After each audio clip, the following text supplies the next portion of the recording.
Pour travailler avec 3D Stroke, on va commencer par créer un solide. Sur ce solide, nous allons rajouter un effet Trapcode 3D Stroke. 3D Stroke va fonctionner avec des tracés basés sur le système de masques d'After Effects. Il va donc falloir tracer des masques pour utiliser 3D Stroke. Ici, on a des presets. Alors je vais vous les montrer. Je vais enlever mon masque. Je vais vous montrer les presets tout de suite. Nous avons des presets de tracés. Voilà.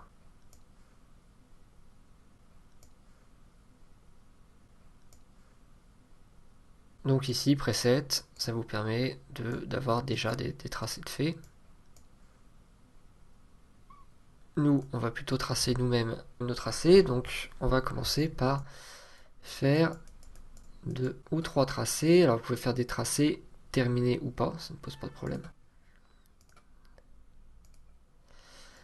On va mettre des couleurs différentes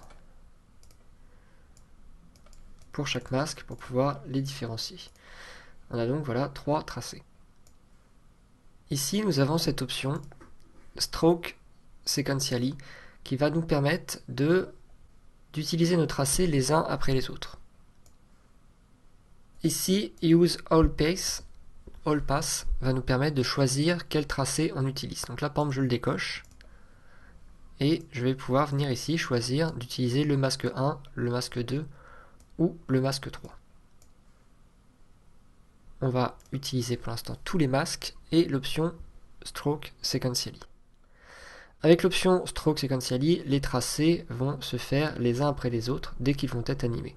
On verra ça ensuite, dans quelques minutes, comment les animer. Color, il va vous permettre de choisir la couleur des tracés. Alors, premier regret par rapport à 3D Stroke, il aurait été intéressant de pouvoir modifier la couleur en fonction de la longueur du tracé, par exemple. Pour avoir des traits qui, par exemple, au début du tracé vont avoir une certaine couleur, et plus le tracé est long, plus la couleur se modifie. Donc ça aurait été intéressant, ce n'est pas le cas. On ne peut pas changer la couleur. On a juste une couleur unie, on ne peut pas mettre de dégradé. Le thickness va être l'épaisseur des tracés. Donc évidemment, c'est animable. Feather va déterminer l'opacité des tracés sur les bords, l'opacité du contour sur les bords. Donc si j'augmente du feather, je vais pouvoir avoir des bords adoucis.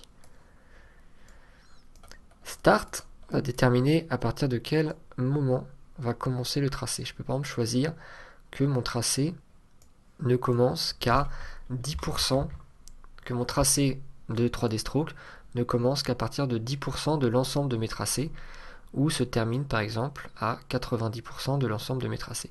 De ne pas utiliser le tracé en entier. L'offset est une option intéressante dans la mesure où elle vous permet d'animer votre tracé. Par exemple, si je suis sur un offset à 0,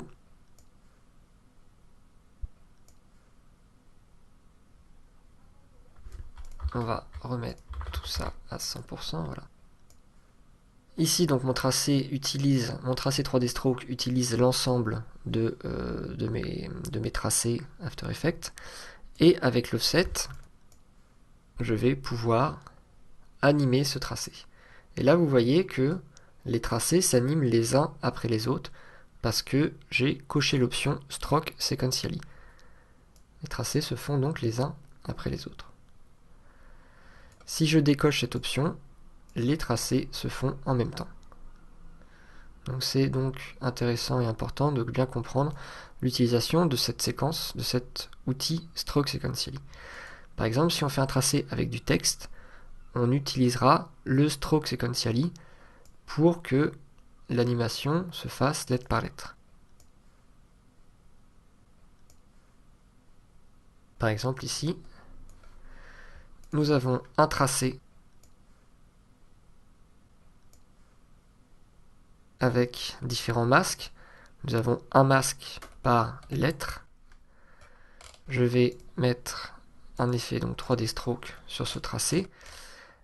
je coche Stroke Sequentially, et ici avec l'offset, je vais pouvoir dessiner les lettres une par une. Si je décoche Stroke Sequentially, il va me dessiner toutes mes lettres en même temps.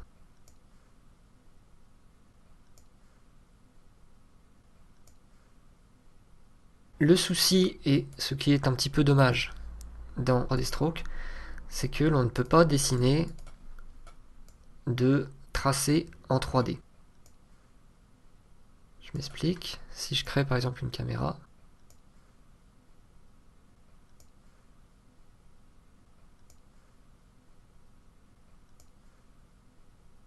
je ne vais pas pouvoir faire en sorte que par exemple ce point se déplace sur le Z.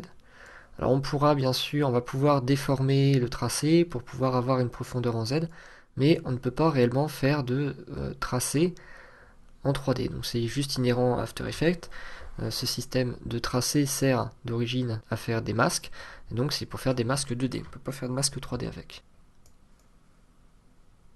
La chose qui est dommage dans 3D Stroke, si on veut avoir par exemple un tracé qui vient du fond de l'image, qui s'avance et qui ensuite se trace en 2D sur l'avant de l'image, on va devoir passer par des systèmes de courbures de tracé, etc. pour pouvoir avoir une impression de 3D. Donc c'est le seul élément, le seul petit point noir de 3D Stroke, c'est l'impossibilité de faire des vrais tracés dans l'espace 3D. En X, Y et Z, on est limité à des tracés X, Y, et pour donner une impression de profondeur, on va courber ce tracé. C'est ce qu'on va voir plus tard.